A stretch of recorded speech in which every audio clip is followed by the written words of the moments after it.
Welcome back. हम जो topic पढ़ रहे हैं उसका नाम है फाइनेंशियल स्टेटमेंट एनालिसिस। तो ये एक थ्योरी का टॉपिक आपका दिया था। इसके बाद हमें वो सारी चीजें करनी है प्रैक्टिकली जिनसे हम एनालिसिस कर सकेंगे। उसमें आपके मेजरली चार तरह की चीजें आती हैं। एक आता है आपके कंपैरेटिव स्टेटमेंट्स।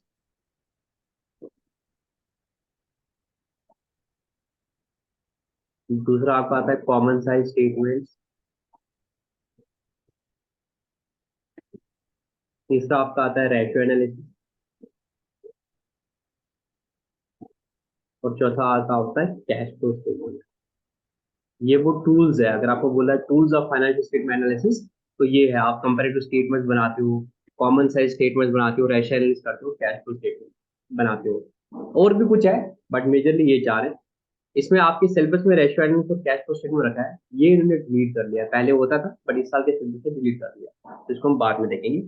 हमने मतलब पढ़ा था कि फाइनेंशियल स्टेटमेंट एनालिसिस का मतलब क्या है। हम जो अकाउंटिंग की डेफिनेशन देखी थी तो उसमें हमने ये देखा था कि अकाउंटिंग की डेफिनेशन में ये होता कि उस फाइनेंशियल इंफॉर्मेशन का फिर इंटरप्रिटेशन करना, एनालिसिस करना, और उसके बाद फिर जो भी आपको समझ आए उसको कम्युनिकेट करना मैनेजमेंट तक या users of the financial information तक। उस इंटरप्रिटेशन और एनालिसिस हम करते हैं फाइनेंशियल में एनालिसिस में, उसको हम इंटरप्रेट करके और वहां से फिर जो नतीजे निकलते हैं उसको एनालाइज करके फिर हम मैनेजमेंट को या जितने भी यूजर्स हैं उनको बोलते हैं। ये हमने ऑलरेडी पढ़ा था डेफिनेशन। फिर हमने बोला कौन कौन पार्टीज है जो इन्वॉल्व होंगे। तो जो यूजर है फाइनेंशियल स्टेटमेंट्स का, वो पार्टी होगा interested to do the financial analysis. उसमें सबसे पहले मैनेजमेंट है। मैनेजमेंट एनालिसिस करना चाहते हो कि भाई हमारा सेल्स का ग्रोथ कितना है, हमारी करंट रेशो कितनी है, हमारी सॉल्वेंसी रेशो कैसी है, ये सब चीज, प्रॉफिटेबिलिटी रेशो, ये सब देखने के लिए वो होंगे। हमारा बैंक होगा, बैंक देखना चाहता हो कि भाई इसके पास क्रेडिट वर्थिनेस है कि नहीं है। सप्लायर देखना चाहता हूँ कि मैं इसको अगर माल दे दूंगा, ये कल को मुझे पैसा दे सकता है नहीं दे सकता है। स्टेट की जो कंट्री की जो अथॉरिटीज है, रेवेन्यू अथॉरिटीज है, income tax department, GST department, वो देखना चाहते होंगे, इनके एनालिसिस करती है फाइनेंस से ये लोग टैक्स अपना ठीक से भर रहे हैं नहीं भर रहे हैं। तो ये सारी पार्टीज है। एम्प्लॉयज देखना चाहते होंगे कि आपकी कंपनी ठीक है नहीं है, ये आपको प्रॉफिट कमा पाएगी, हमें बोनस दे पाएगी, इस तरह से वो भी एनालिसिस के लिए इंटरेस्टेड पार्टीज होंगी। ठीक है ना।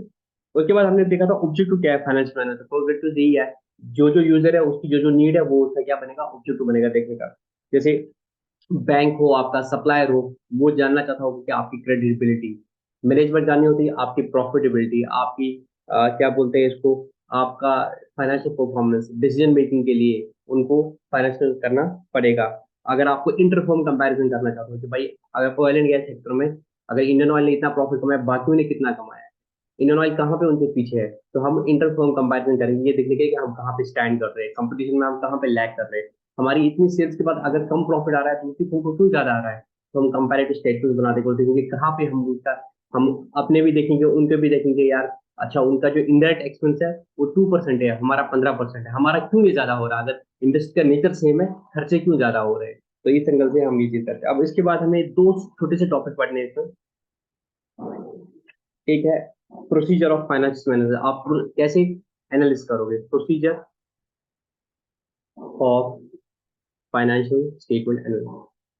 अच्छा मुझे बताओ बेटा, अगर आपको मैंने बोलूंगा कि आपको फाइनेंशियल स्टेटमेंट एनालिसिस करना है तो सबसे पहले क्या इंपॉर्टेंट होगा। फाइनेंशियल स्टेटमेंट एनालिसिस करने के लिए सबसे पहला स्टेप क्या रहेगा, कलेक्शन ऑफ डाटा। हाँ। भाई किसको एनालाइज करना है वो डाटा तो लोगे ना। हम्म। अगर आपको फाइनेंशियल स्टेटमेंट का एनालिसिस करो तो सबसे पहले आप क्या लोगे, फाइनेंशियल स्टेटमेंट लोगे। यू विल डू, उसको बोलते हैं सिलेक्शन। क्या करोगे, selection of the data. Number one आपका रहेगा सिलेक्शन ऑफ द डाटा। किस डाटा पे एनालिसिस करना है। अगर आपको फाइनेंशियल परफॉर्मेंस देखनी है कंपनी, तो आप कौन सा डाटा लोगे, आप प्रॉफिट एंड लॉस लोगे, है ना। और अगर हम्म। आपको फाइनेंशियल पोजीशन देखनी है, आपकी सॉल्वेंसी देखनी है, क्रेडिट वर्थिनेस देखनी है, डेट इक्विटी रेशियो देखना है, तो उसके लिए कौन सा देखोगे, बैलेंस शीट देखोगे। तो पहले आप देखोगे भाई आपको क्या एनालिसिस करना है, उसके लिए आपको कौन सा डाटा चाहिए, तो आप सिलेक्ट करोगे डाटा। उसके बाद फिर उसको क्या करोगे, आप क्लासिफाई करोगे। अगर आपको प्रॉफिटेबिलिटी रेशियो देखना है तो उसके लिए आपको क्या क्या चाहिए, उसके लिए मेरे को नेट प्रॉफिट चाहिए, सपोज मुझे उसके बाद ऑपरेटिंग प्रॉफिट चाहिए, तो आप पीएनएल से उन उन चीजों को अलग निकालोगे, आप ऑपरेटिंग प्रॉफिट अलग निकालोगे, आप नेट प्रॉफिट अलग निकालोगे। ये सारी चीज, कुछ चीजें दी होंगी, कुछ आपको अलग से करना पड़ेगा। ऑपरेटिंग प्रॉफिट अलग से आपको पीएनएल में नहीं दिखेगा, तो आपको कुछ प्लस माइनस करना पड़ेगा। इस तरह से डेट इक्विटी रेशियो निकालनी है तो आपको डेट में क्या क्या आएगा वो आपको अलग से ऐड करना पड़ेगा। Long term liabilities, current liabilities जो भी होगा वो आपको अलग से ऐड करना पड़ेगा। कुछ आपको मिलेगा कुछ आपको नहीं मिलेगा। जितना भी डाटा होगा उसको आपको क्लासिफाई करना पड़ेगा उन हेड्स में जिसके लिए आपको डाटा चाहिए। उसके बाद फिर आप उसके बाद उसके एनालिसिस करके उसका इंटरप्रिटेशन करोगे, वहां से हमें क्या समझ आ रहा है, प्रॉफिटेबिलिटी रेशियो निकालोगे, प्रॉफिट डिवाइड बाय टर्नओवर करके फिर जाकर देखोगे अच्छा ठीक है मेरा नेट प्रॉफिट रेशियो इतना है, फिर उसको इंटरप्रेट करोगे। ठीक है, ये इसके स्टेप्स हो गए। अब इसमें है कि following process is to be adopted for analysis of interpretation of financial, purely theory है बट इसलिए पढ़ा रहा हूँ ताकि आपको जो पढ़ना होगा वो आसान हो जाएगा। सबसे पहले आप क्या करोगे, एक्वेंटेंस विद प्रिंसिपल्स। तो आपको पहले पता होना चाहिए कि जो हमने अकाउंटिंग की है उसके पीछे हमारी plans and policies of the management क्या है। इसीलिए ये क्यों बहुत जरूरी है, आपको पता होना चाहिए कि मैनेजमेंट जो है क्या पॉलिसी फॉलो कर रही है। उसने जैसे इन्वेंट्री है उसके लिए FIFO मेथड फॉलो किया है कि LIFO मेथड फॉलो किया है। जिस और कंपनी का हम कर रहे हैं एनालिसिस इंटरफर्म कंपैरिजन, उसने क्या किया है, क्योंकि अगर उस फर्म ने डिफरेंट किया है, हमने FIFO मेथड फॉलो किया उसने LIFO मेथड फॉलो किया है, तो आप कंपेयर कर सकते हो? आप कंपेयर नहीं कर सकते हो, या अगर आप कोई इंटरप्रिटेशन निकालोगे तो वो गलत होगा। पहले क्या प्रिंसिपल्स क्या पॉलिसीज अकाउंटिंग पॉलिसीज फॉलो करती है, आपको वो चीज पता होना चाहिए कि हमने क्या अकाउंटिंग पॉलिसीज फॉलो कर दी है। उसके बाद स्कोप ऑफ एनालिटिक्स आपको पता होना चाहिए कि अल्टीमेटली आप इस एनालिटिक्स के बाद क्या हासिल करना चाहते हो, मैनेजमेंट ने आपको क्या बोला है। अब वो डिपेंड करता है आप यूजर कौन है। अगर बैंक है तो बैंक किस लिए कंसर्न होगा, बैंक कंसर्न होगा कि भाई इसकी डेट इक्विटी रेशियो कितनी है, इसका इंटरेस्ट कैपेसिटी कितना है इंटरेस्ट पे करने का, ये कितना कैश प्रॉफिट कमा रहा है। तो वो आपका कैश फ्लो स्टेट में दिखेगा कि भाई whether this firm will be able to generate so much cash कि ये मेरा इंटरेस्ट पे करे। पता चला उसके पास प्रॉफिट तो आ रहा है बट उसका प्लान ऐसा है कि उसका सारा पैसा कहीं पे इन्वेस्ट हो जाएगा, फिर मेरे को कैश नहीं दे पाएगा, इंटरेस्ट नहीं दे पाएगा। तो बैंक क्या करता है, डेट सर्विस कवरेज रेशो पर, DSCR बोलते, डेट सर्विस कवरेज रेशो, कि इसको अगर मैं आज लोन दूंगा 2 करोड़ का, इसको कल मुझे EMI देनी है जिसमें प्रिंसिपल भी होगा इंटरेस्ट भी होगा, तो मैं इसका कैश फ्लो स्टेटमेंट एनालाइज करूंगा ना कि भाई whether he will be able to pay me और नॉट। तो आपको स्कोप डिफाइन करना पड़ेगा कि आप एनालाइज करके क्या करना चाहते हैं। आपको फाइनेंस स्टेटमेंट में दिया जाएगा और आपको पता ही नहीं होगा भाई करना क्या है, करना ये देखना है बैंक के एंगल से देखना है कि आपका DSCR मैच कर रहा है कि नहीं मीट कर रहा है। मैनेजमेंट होगी तो मैनेजमेंट का गोल अलग होगा, मैनेजमेंट बोलेगी आप मेरा बहुत सारी पैरामीटर्स देखो।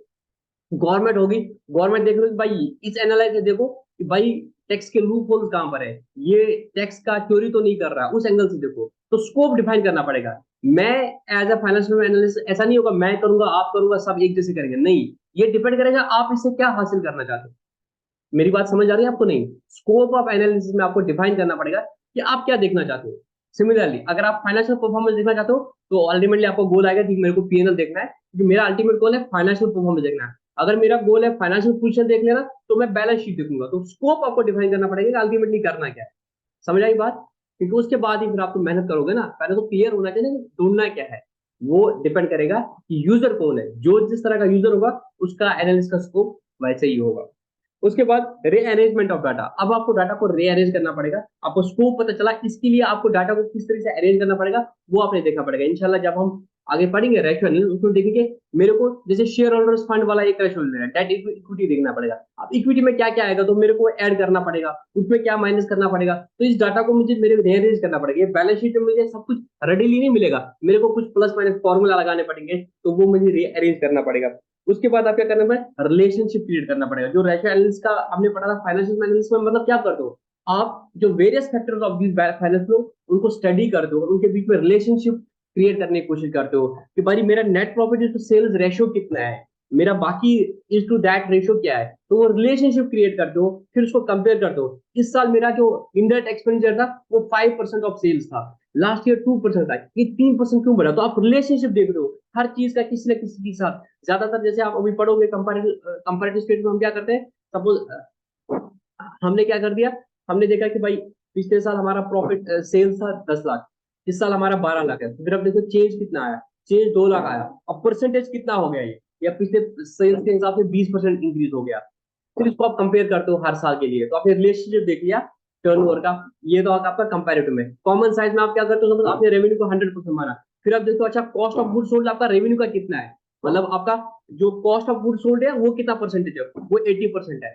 फिर आप देखो अच्छा सैलरी कितना परसेंटेज है, डेप्रिसिएशन कितना परसेंटेज, इन सबको आप कंपेयर करते हो। फिर इसको पिछले साल से देखो तो आपको हिंट मिलती है, भाई पिछले साल अगर मेरा जीपी 75 होता है, इस साल 60% क्यों हो गया मेरा जीपी, मेरा जीपी क्यों कम हो रहा है।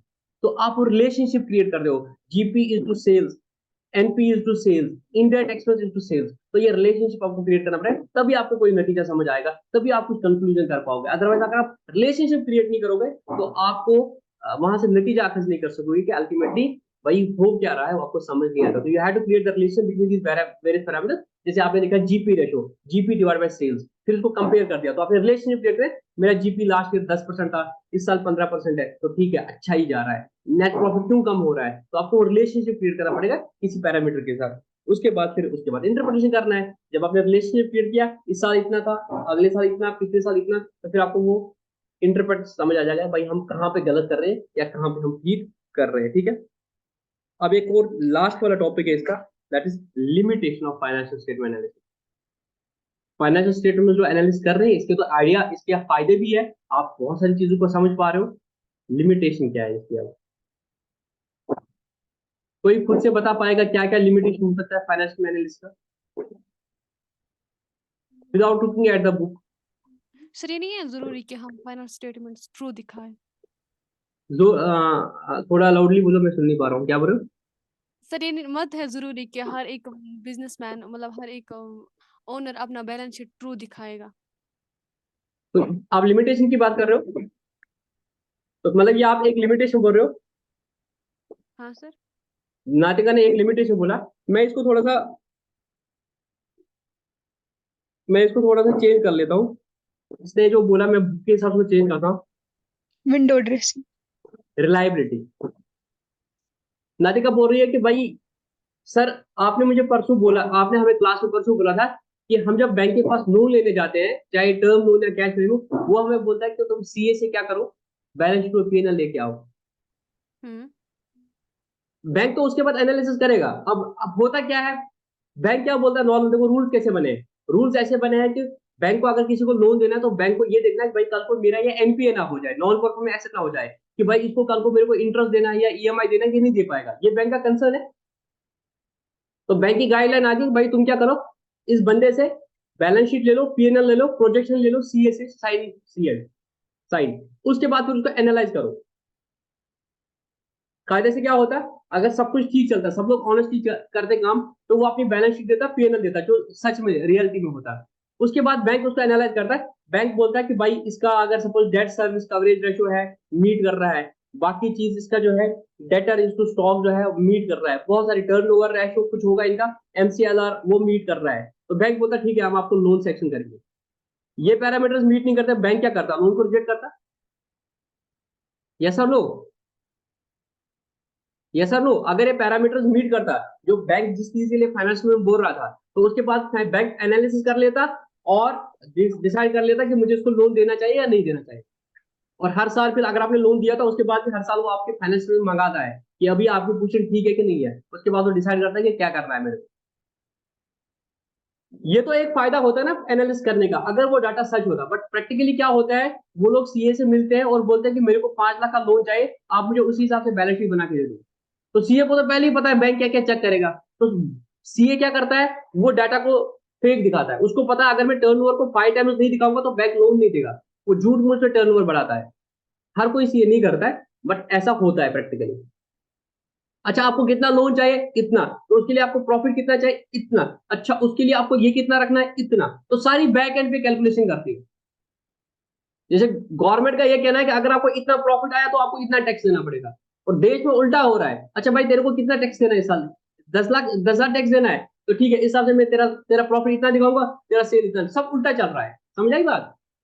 तो the problem, one of the limitation of the finance, जो नाटिका ने बोला, दैट इज रिलायबिलिटी। अरे जिस डाटा को आप एनालाइज कर रहे हो वो रिलायबल है कि नहीं है? मैनेजमेंट ने अपना पर्सनल बायस बीच में तो नहीं बताया, मैनेजमेंट ने विंडो ड्रेसिंग तो नहीं किया है, फाइनेंस में गलत तो नहीं बनाए है इस चक्कर में कि आपको रोजी पिक्चर दिखानी है। तो एक drawback of financial analysis is the limitation of financial, कि अगर आपकी फाइनेंशियल स्टेटमेंट बायस्ड है, अगर फाइनेंशियल में कोई एरर है, तो आपकी एनालिसिस भी गलत हो सकती है। This one of the limitation of finance, that is reliability. तो मैं थ्योरी पढ़ लेता हूँ। Reliability of analysis will depend on the as to how much liable the financial statements are. Manipulation in financial statement जो आजकल हर जगह होता है almost. Window dressing, accounting policy related to depreciation, valuation, providing services, effort the figures and their reliability. अगर आपने यहाँ पे खेला है तो आपकी एनालिसिस भी गलती हो गई। और कोई रीजन? बहुत अच्छा बोला आपने नाते का। और कोई ऐसे ही खुद से सोच लो। Sir permits alternative treatments. मैं लिखता हूँ थोड़ा, परमिट्स ऑल्टरनेटिव ट्रीटमेंट्स। इसको थोड़ा सा और वजाहत करो आप बेटा। सर हम डिफरेंट मेथड्स यूज करते हैं रिजल्ट निकालने के लिए, बट जरूरी नहीं है कि हर मेथड से हमें सेम आंसर है।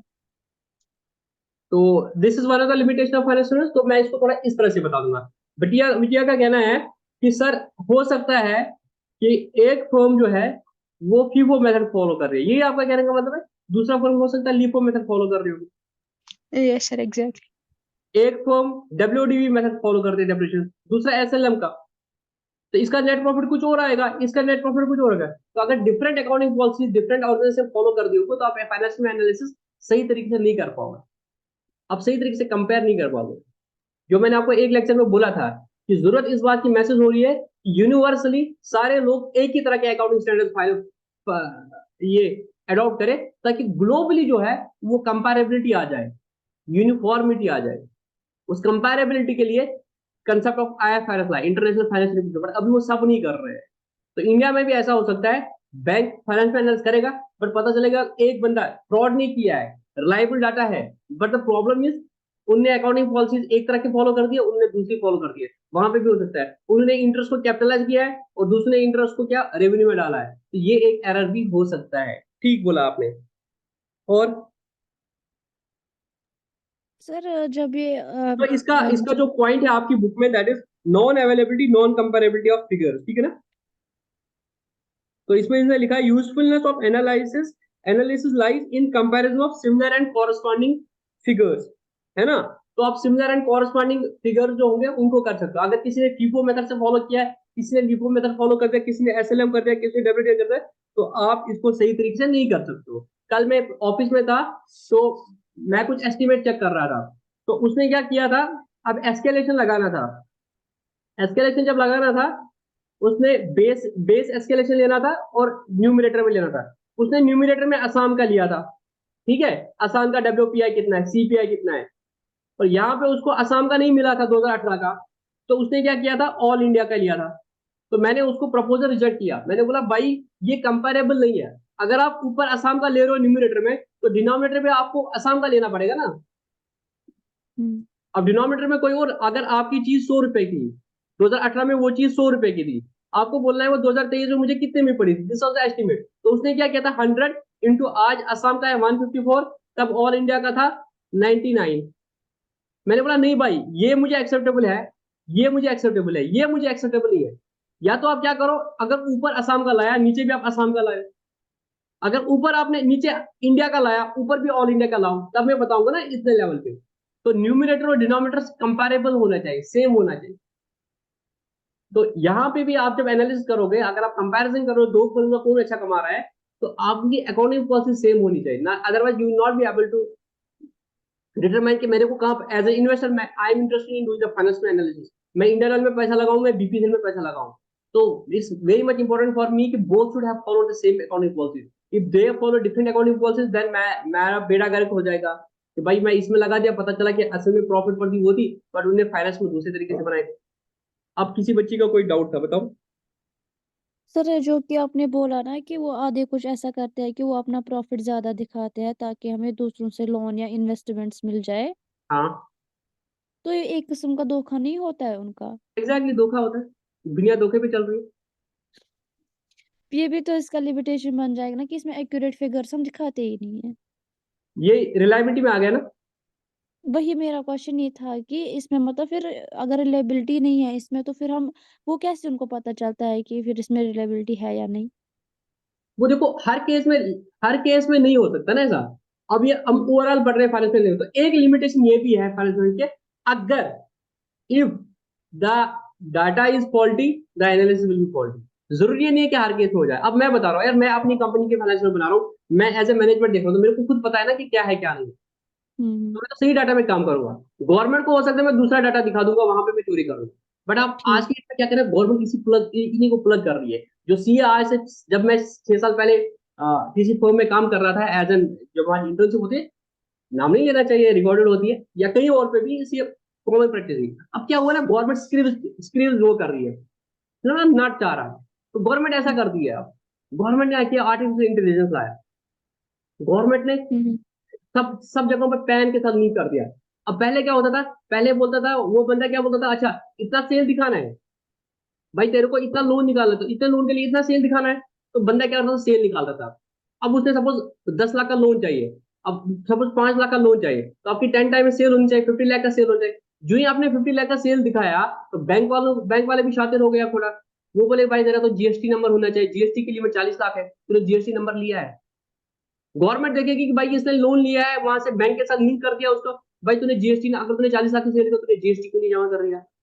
तो इस तरह से थोड़ा थोड़ा है, बट अभी भी बहुत सारे लूप होल्स है। द पॉइंट इज, कंपनी ऐसा फ्रॉड करती है, तो हम ये एनालिसिस में पढ़ रहे हैं, this is one of the limitations. There was a case, शायद आपको बहुत सारे फ्रॉड्स के बारे में शायद आपको नईम सर ने बताया होगा। आपको सत्यम का केस मुझे लगता है एक बार ग्रुप में चल रहा था। सत्यम का केस था क्या, किसका केस था, सहारा का केस था। सहारा। सहारा में फ्रॉड हुआ था। हाँ हाँ। किस लेवल का फ्रॉड हुआ था, कैसे हुआ था फ्रॉड? सर उसमें जो उन्होंने जो डेट लिए थे ना, उसमें से हाँ उन्होंने परमिशंस नहीं ली थी हाँ ये सभी से। तो उसकी हाँ। वजह से वो मतलब इलीगली वहां से पैसा रेज करा था, उनके पास उनका कोई रिकॉर्ड नहीं था। हम्म, इसी वजह से जो था उन्होंने लोगों के पैसे खाए थे। और जब वो उनका क्या हो गया, जब एक पीरियड आता है ना, डिक्लाइन पीरियड, हाँ। उनका वही पीरियड आ गया था। जो उनके इंटरेस्टेड लोग थे खाली वही बच गए थे, और जो बाकी लोग थे ना जो अनइंटरेस्टेड थे वो खत्म हो गए थे। तो उनका क्या हो गया, इंटरेस्ट लेवल जो है वो कम हो गई, और उनके पास वो लेवल बढ़ गया जहाँ पे उनको अब रिपे करना था। तो वो रिपे नहीं कर पाए, जिसकी वजह से उन्होंने चाहा था कि हम सभी से मदद ले, लेकिन वहां से ही वो फंस गए। एक और सत्यम का फ्रॉड आपने नहीं पढ़ा है, पढ़ लेना हम्म अभी सत्यम का फ्रॉड की। वो भी लोग क्या कर रहे थे ना, अच्छा कंपनी कर रही थी, आईटी सेक्टर में थी, अच्छा प्रॉफिट कमा रही थी, बट बाकी उसे और अच्छा दिखने के लिए, ताकि लोग उन्हीं के शेयर खरीदे, इन्होंने फेक रेवेन्यू दिखाया। क्या दिखा दिया? Fake revenue. Fake revenue. अगर इनका रेवेन्यू 100 रुपया था, इन्होंने बोला कि ताकि सारे लोग हमारी कंपनी में पैसा लगा ले, इन्होंने 1000 रुपया दिखा दिया। भाई तुमने 1000 रुपया रेवेन्यू दिखा दिया, तो तेरा प्रॉफिट भी तो बढ़ जाएगा। हम्म यहाँ पे तो वो कैश आया नहीं, तुमने क्या किया, फालतू में दिखाया। अब क्या दिखाया, कैश होगा तो ऑडिटर चेक करेगा। बैंक में है ही नहीं कुछ, इन्होंने फालतू में बैलेंस शीट में एफडी दिखा दी, एफडी एट बैंक। बैंक में इतनी सारी एफडी है, बैंक में इतनी सारी एफडी है, तो यहाँ से प्रॉफिट बढ़ गया, यहाँ पे बैंक एफडी बढ़ गई, एसेट बढ़ गए।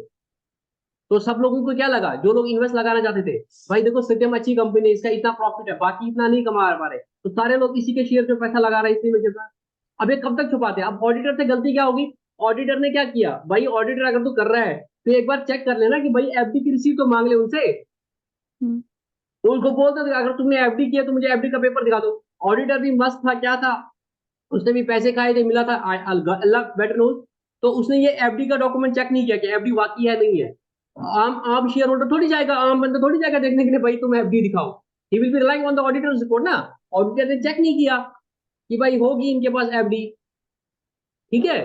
फिक्स्ड डिपॉजिट अगर आपने देखा होगा घर में, तो एक पेपर सा आ जाता है बैंक की तरफ से, यहाँ इसकी नाम की इतनी एफडी है। और फिर ये जब बहुत सारा एफडी जमा हो गया, अब इसको करना है कुछ, तो इसके सत्यम का पापा था, मतलब जो इसका ओनर था, इसने बेटे के नाम से एक कंपनी खोला, उसका नाम था माइटास। सत्यम को उल्टा करो, माइटास करके। फिर एक डील दिखा दी कि भाई सत्यम क्या है, अब एक लैंड खरीद रहा है माइटास से। वो लैंड हो सकता है 5 करोड़ की थी, बट इनने ऐसे ऐसे करके, क्योंकि इसके पास बहुत सारे शेयर होल्डर, शेयर थे खुद, इसको 500 करोड़ की दिखा दी। क्यों? ताकि ये दिखा देंगे कि उनको फिर हमने ये एफडी एनकैश करके पैसा दे दिया, एफडी भी कम हो जाएगी, लैंड आ जाएगी, 5 करोड़ की लैंड बेटे को 500 करोड़ में बेच दी। ऐसे करके घुमा रहता है। अब इसमें क्या था, जब एजीएम थी, एक शेयर होल्डर ने बोला कि नहीं भाई मैं इससे ऑब्जेक्ट कर रहा हूँ, हमें ये मार्केट वैल्यू ड्रिवन नहीं है, ये बहुत ज्यादा है। तो ऐसे ऐसे करके करके करते करते करते बस उसने शोर कर दिया, हल्ला कर दिया, ये कर दिया। पता चला कि भाई इनके पास तो कोई पैसा नहीं था, वो फ्रॉड हो गया है। द पॉइंट जो मैं यहाँ पे बोलना चाहता कि जो उनके जो लोग इनके कंपनी में पैसा लगा रहे थे, मेरी रिलाइंग ऑन द फाइनेंशियल, वो पीछे क्या था, वो डाटा रिलायबल ही था, क्योंकि उन्हें विंडो ड्रेसिंग की थी। और बहुत सारी कंपनी ऐसा करती है। आपका जो मशहूर बैंक है जेके बैंक, मैं ज्यादा ओपनली नहीं बोल सकता हूँ, इनके बहुत सारे एसेट जो होते हैं वो एनपीए हुए होते हैं। बहुत सारे लोग होते हैं जिनने लोन लिया होता है और वो किस्तें पे नहीं करते हैं, एज पर आरबीआई गाइडलाइन उनको वो एनपीए दिखाना होता है। बट उनके मैनेजर्स क्या होते हैं, उनको पता है कि भाई अगर हमारा कोई भी लोन अकाउंट एनपीए हो जाएगा, हमारी हमारी डांट पड़ेगी, भाई तुम्हारी ब्रांच पे एनपीए हो गए, बैंक की फाइनेंशियल पोजीशन खत्म हो जाएगी, उनको उसका प्रोविजन नहीं करना पड़ेगा, उनका प्रॉफिट कम होगा। तो वो क्या करते हैं, उसके एनपीए नहीं दिखाते। मतलब जिस लोन से आपको पैसा नहीं आता, 3 महीने की इंस्टॉलमेंट नहीं आ गई, आपको उसका एनपीए डिक्लेयर करना है। बट वो लोग क्या करते हैं, उनको जार पार वार पार करते हैं कि भाई तुम वो दे दो, कोई दे देता है थोड़ा, बोलता है चलो इंटरेस्ट ही दूंगा, बट अंदर से वो खोखला हुआ होता है। अगर कुछ नहीं, कोई क्या करते हैं फिर किसी और के अकाउंट से उसके अकाउंट में क्रेडिट एंट्री दिखा दी, ऑडिटर भी कितना ही चेक कर पाएगा, इतनी सारी एंट्रीज होती है, तो उसको एनपीए नहीं दिखाते, रियलिटी में एनपीए होता है। तो जो आपका जेके बैंक है वो आपका 1000 करोड़ का प्रॉफिट अगर दिखाना है, मैं गारंटी देता हूँ रियलिटी में उसका प्रॉफिट 700 करोड़ भी नहीं होगा, बिकॉज ये सब विंडो ड्रेसिंग करते हैं। विंटर जोन ये क्लिप वायरल की नाट गार्डन में, ठीक है। तो the point of here is कि ऐसी चीजें होती है, बायस आ जाता है, बहुत सारी चीजें होती है जो बैक एंड पे ये लोग कर रहे हैं, मैनेजमेंट भी मिली होती है, सब लोग मिले होते हैं, ये लोग ऐसा करते हैं। तो yes, this is the limitation of financial services, ये वो रिलायबल अगर नहीं होगा तो आपकी एनालिसिस भी सही नहीं होगी। और एक और चीज जो हम पढ़ते हैं फाइनेंशियल स्टेटमेंट में क्या है, financial statement are historic in nature, financial statement की हिस्टोरिक इन नेचर है। तो आप पास्ट का बोल सकते हो ना, फ्यूचर के बारे में आप क्या बोलोगे एनालिसिस करके, आप बोलोगे अभी तक इसने ऐसा कर लिया है कि नहीं, हम्म। फ्यूचर में ऐसा रहेगा नहीं रहेगा, देयर इज नो गारंटी। अब जो सीए से भी प्रोजेक्शन लेते हो, वो सारा प्रोजेक्शन क्या होती है, वो एक्सेल का खेल होता है, एक्सेल में आपने फिगर्स डाल दी, रियलिटी में थोड़ी होगा। आपको बैंक बोलता है 5 साल की प्रोजेक्शन लाओ, मैं बोलता अच्छा इसको इंटरेस्ट इतना चाहिए ना, मैं उस हिसाब से सेल दिखाता हूँ 10-10 20-20%, 20%, किसने चेक किया फ्यूचर। तो जो analysis on the basis of balance sheet होती है, फाइनेंशियल होते हैं, पास का डाटा होता है। पास के डाटा में ये एक इनहेरेंट लिमिटेशन है कि वो एक्यूरेट आपको फ्यूचर का नहीं बोल सकती। अब आज की डेट में बोलो कि इसकी फाइनेंशियल पोजीशन अच्छी है, आगे रहेगी नहीं रहेगी, नो गारंटी।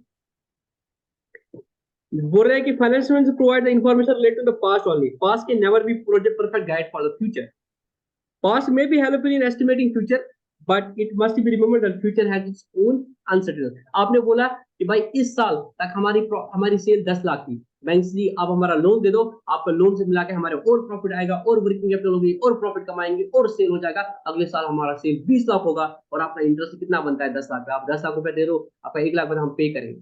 आप खुश हो गए, आपने दे दिया, बाद में कोविड आ गया, 6 महीने के लिए बिजनेस पूरा बंद, क्या करोगे। तो एनालिसिस का क्या फायदा हो गया, तो मेजरली फायदा होता है, but yes uncertainties are there, जिसकी वजह से ऐसा हो सकता है कि आपकी एनालिसिस बाढ़ में जाएगी, ठीक है।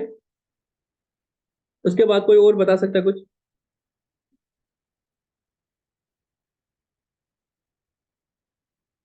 एक और अच्छा पॉइंट है, परसेप्शन जो है ये एक लिमिटेशन भी है, perception of users are different. इसका मतलब क्या है, परसेप्शन डिफरेंट है।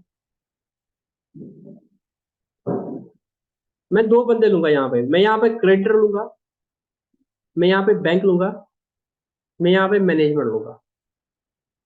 मैंने एक रेशो निकाली, उस रेशो का नाम मैंने किया करंट रेशो, ये हम आगे पढ़ेंगे रेशो में। करंट रेशो का फॉर्मूला है current asset divide by current liability. बोलते हैं कि आइडियली 2:1 होना चाहिए, ठीक है। मतलब आपकी अगर करंट लायबिलिटीज 1 लाख है, आइडियली ये आपका 2 लाख होना चाहिए करंट एसेट, ताकि कल को आपको इनको पे करना पड़े, आपके पास इतना पैसा होना चाहिए, इनको पे करोगे। समझ आई बात, यहां तक समझ आ रहा है, yes sir no. Yes sir. Current ratio is equal to current asset divide by current liability. Ideal ratio जो है वो बोलते हैं 2:1, कम से कम आपकी जितनी भी करंट लायबिलिटीज है, आपके पास जो एसेट्स होने चाहिए करंट, वो 2:1 होने चाहिए। मुझे बताओ अगर मेरा करंट रेशो है आप 8:1, इसका मतलब क्या है, अगर आपकी करंट लायबिलिटी 1 लाख है, आपके पास 8 लाख रुपया बचा हुआ है उनको पे करने के लिए। अब अगर देखो क्रेडिटर अगर इस रेशो को देखेगा, क्रेडिटर खुश होगा नहीं होगा, हाँ। क्या बोलेगा, अरे यार इनके पास तो 8 लाख Yes. रुपया है, चाहे कैश हो डेटर हो स्टॉक हो, मेरा 1 लाख तो मिल जाएगा। अब मैनेजमेंट को देखो, मैनेजमेंट के लिए क्या है, ये पोजीशन सही नहीं है। भाई अगर आपकी आइडियल रेशो 2:1 है, आपने इतना पैसा क्यों फंसाया वर्किंग कैपिटल में, तो परसेप्शन चेंज हो गया ना। तो it can be said it's not a limitation kind of, but perception differ करता है। तो एनालिसिस करते हो तो डिपेंड करता है, जो चीज आपके लिए अच्छी होगी वो हो सकता है दूसरे के लिए अच्छी नहीं होगी। जो चीज क्रेडिटर और बैंक को यहाँ पे बहुत अच्छी लगी, मैनेजमेंट को बिल्कुल अच्छी नहीं लगी, ठीक है। तो परसेप्शन भी डिपेंड करता है कि कौन बंदा किस एंगल से चीजों को देख रहा है। और उसके बाद फिर पिटफॉल्स और इंटरफर्म कंपैरिजन। इंटरफर्म कंपैरिजन में ये दिक्कत आपकी आ जाएगी, बिकॉज वहां पे हो सकता है कि डिफरेंट पॉलिसीज आपने फॉलो कर दी हो, तो आप सही से नहीं बोल पाते। तो अगर आपकी different accounting policies with in the firms है, तो वहां पे ये भी दिक्कत आ जाएगी। ठीक है।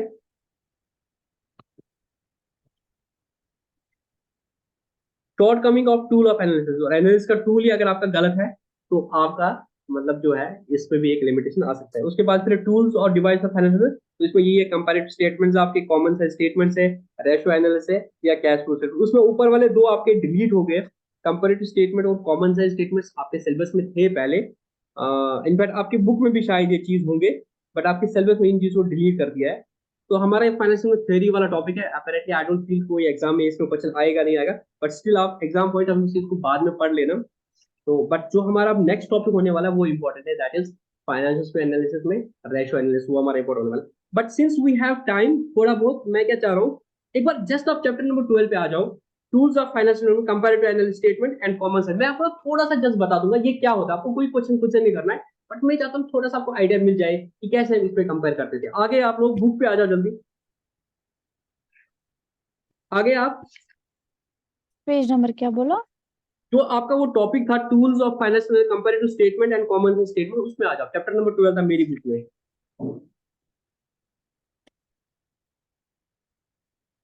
जो इसके बाद वाला टॉपिक था टूल्स ऑफ फाइनेंस स्टेटमेंट, मिल गया आपको? क्या आपकी बुक में है ही नहीं? है। उसमें आ जाओ इलस्ट्रेशन नंबर 1 पे डायरेक्टली। आगे यस सारे सर। आ जाओ जल्दी, मतलब जो टॉपिक आपका डिलीट हुआ था उसमें इलस्ट्रेशन नंबर 1 पे आ जाओ। आगे यस सर। क्या बोलते हैं, from the following information prepare comparative balance sheet. आपको कंपैरेटिव बैलेंस शीट बनानी है। आपको 2 साल का डाटा दिया है, 17-18 का डाटा दिया है। देखो आपने अब कंपैरेटिव बैलेंस शीट बना दी, पहले बैलेंस शीट आपको बनानी आती है, उसमें तो कोई डाउट है यस नहीं। सर। अब देखो आपने क्या किया, आपने देखा भाई शेयर होल्डर फंड मेरा 2017 में था 5 लाख, 2018 में होगा 7 लाख, तो कितना चेंज हुआ? 2 लाख। हाँ। तो आपने बोला एब्सोल्यूट चेंज, एब्सोल्यूट चेंज मेरा कितना हुआ? 2 लाख। फिर देखते हो परसेंटेज चेंज, परसेंटेज कितना हुआ? भाई 5 लाख था पहले, अब 7 लाख हुआ, तो 2 लाख बचा, बढ़ा। 5 लाख पे 2 लाख बढ़ा, तो 2 lakh divide by 5 lakh, that is 40%। तो आप हिंट मिल गई आपको कि भाई हमारी जो शेयर होल्डर फंड है वो 40% से बढ़ गई। फिर आपने इससे देखा non current liability, non current liability में कोई चेंज नहीं आया। करंट लाइबिलिटी पहले 1.5 लाख थी, अब 3.5 लाख, 2 लाख बढ़ गई। अब आपकी करंट लाइबिलिटी इस साल 133% बढ़ गई। फिर आपने एसेट्स और नॉन करंट एसेट देखा, तो आपने देखा नॉन करंट हमारे 50% बढ़ गए, वो हमारे 40% बढ़ गए। इस तरह से आप एनालाइज कर लेते हो। फिर आप देखते हो भाई मेरी करंट लाइबिलिटी क्यों बढ़ गई, और देख रहे हो जो करंट लाइबिलिटीज बढ़ गई है वो पैसा कहाँ फंसा है? वो नॉन करंट एसेट में फंसा है ना। करंट लाइबिलिटी लेके नॉन करंट में लगा रहे हो पैसा, तो ये आपकी सही पोजीशन, ये सही तरीका नहीं है। समझ आई बात? ठीक। तो आपको थोड़ा सा आइडिया मिला कि कंपैरेटिव बैलेंस शीट कैसे बनाते हैं। हाँ। तो आपको थोड़ा सा आइडिया मिला कंपैरेटिव फाइनेंशियल कैसे बनाते हैं। तो आप यस सर। करते हो 2 साल की बैलेंस शीट या 2 साल की पीएनएल को कंपेयर करते हो, फिर देखते हो उसमें परसेंट एब्सोल्यूट चेंज कितना आया, परसेंट चेंज कितना आया, उससे आप कोई डिसीजन ले पाते हो। जैसे मैंने अभी थोड़ा सा देखा, मैंने देखा इनकी करंट लाइबिलिटीज बढ़ गई है कि नहीं। Yes sir. अगर मेरी करंट लाइबिलिटीज बढ़ गई, कायदे से क्या होना चाहिए, मेरा करंट एसेट बढ़ना चाहिए, पर मैं देखा करंट एसेट एसेट उस रेशियो में नहीं बढ़ गया, बल्कि मेरी नॉन करंट एसेट बढ़ गई। नॉन करंट एसेट बढ़ गई, इस मीन पैसा कहां से आया? पैसा करंट लाइबिलिटी से आया। तो ये सही अप्रोच नहीं है। आप करंट सा पैसा उठा के नॉन करंट में नहीं लगा सकते, बिकॉज मैं आपको एग्जाम्पल, अगर आप करंट का पैसा लेते हो ना, अगर मैं सपोज सीसी लिमिट लेता हूँ, उससे मेरा इंटरेस्ट रेट 13% होता है, 14% होता है, बहुत ज्यादा होता है। वो करंट लाइबिलिटी को मैं लॉन्ग टर्म में लगा रहा हूँ, तो वहां से लॉन्ग टर्म से मुझे जल्दी रिकवर थोड़ी होगा।